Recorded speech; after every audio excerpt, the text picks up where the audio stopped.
Japanese pediatric acupuncture, aka Shonishin, is not only an extremely effective form of treatment, but it's also an extremely effective form of treatment that can be used for the most sensitive of our community. Today, I'd like to talk about what Shonishin is and how it differs from TCM style pediatric acupuncture.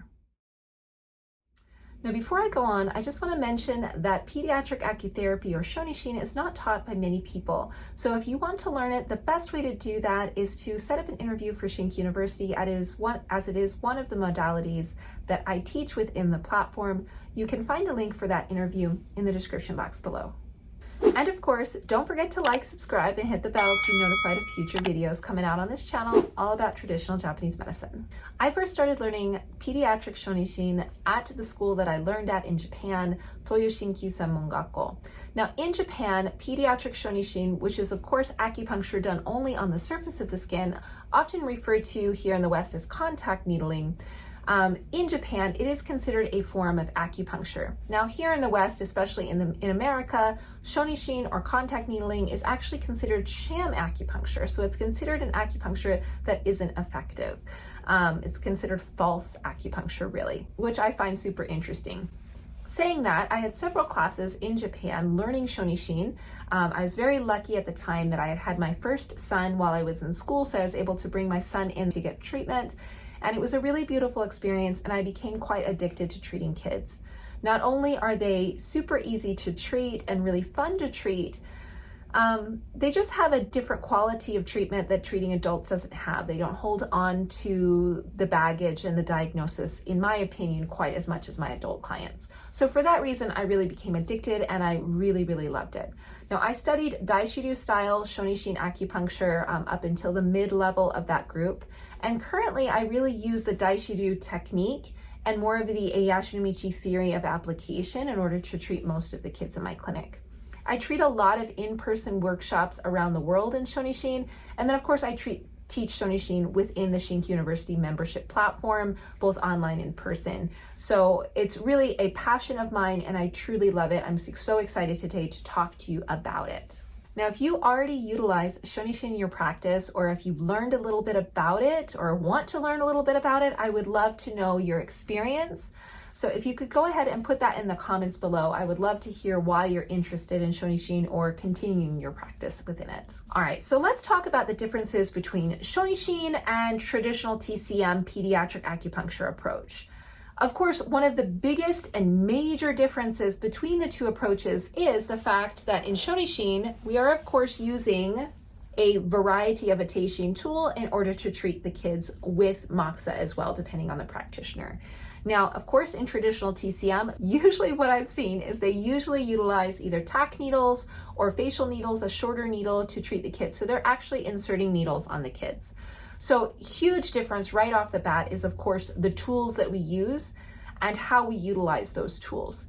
Now, in my opinion, it's not super necessary to insert a needle on a child simply because children change so quickly and so easily. Usually utilizing Shonishin, or again, acutherapy, contact needling on the surface, is enough to change even the most chronic of children to a very healthy state.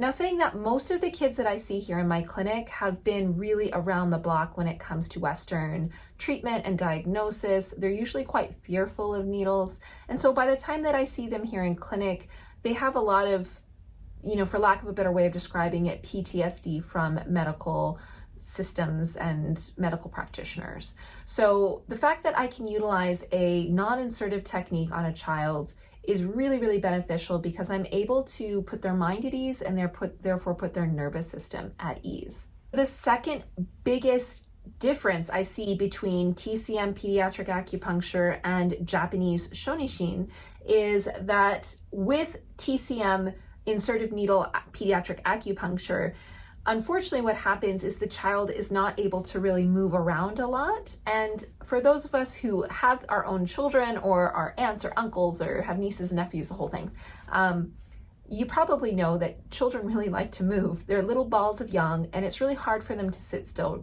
usually. So to have a child sit still and not move for 20 minutes is a really, really tall order, or even for 2 minutes, honestly. So one of the biggest advantages I also see with Shonishin is that the children can move and play, read a book, build with Legos, they can have a stack if they want, they can even watch TV, whatever they want to do, they're able to do it while you are treating them when you're using Shonishin. On the other hand, with TCM pediatric acupuncture, sure, they could watch some TV, but it's really difficult for them to move their bodies while they're getting treatment and not possibly cause themselves pain. The third thing that I think that is really different between Japanese Shonishin and TCM pediatric acupuncture is also something that I say is often quite different for TCM acupuncture versus any traditional Japanese medicine style, the style I practice, Ieyashi no Ichi included. And that is the difference between protocol and not having protocol.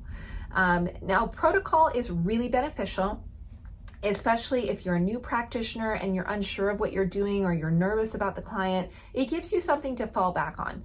However, on the other hand, if you're able to have a modality of practice and what we call a kata, a form to practice that can be adapted to the client on the table and help you find a more responsive point for that client rather than just relying on a set group of points that was written in a textbook. If you're able to find the point that is active for that person for that day, I dare say that you'll have a more effective treatment for that client.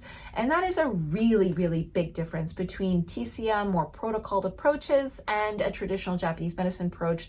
Now, I teach this, of course, within ShinKyu University. It is one of the most foundational ideas and what I think is the most groundbreaking, life-changing ideas for so many practitioners in their practice is the idea of saying, I want to learn Japanese acupuncture and moxibustion, whether that's for pediatrics or adults or orthopedics or whatever you're treating.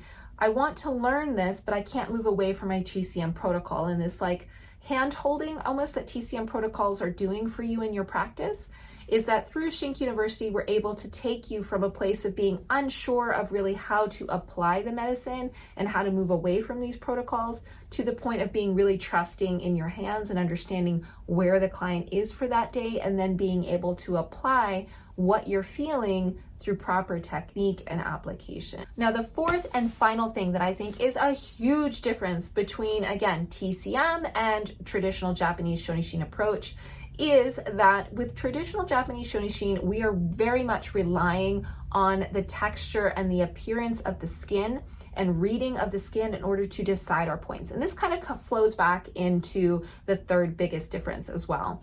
So we're not relying on a protocoled approach to the body like, oh, you do Ren 12, stomach 36, and this is gonna solve the issue. It's the skin of the baby or the newborn is appearing in this way. It has this thickness, this density, this texture, and then therefore we're going to apply treatments A, B, and C via these techniques.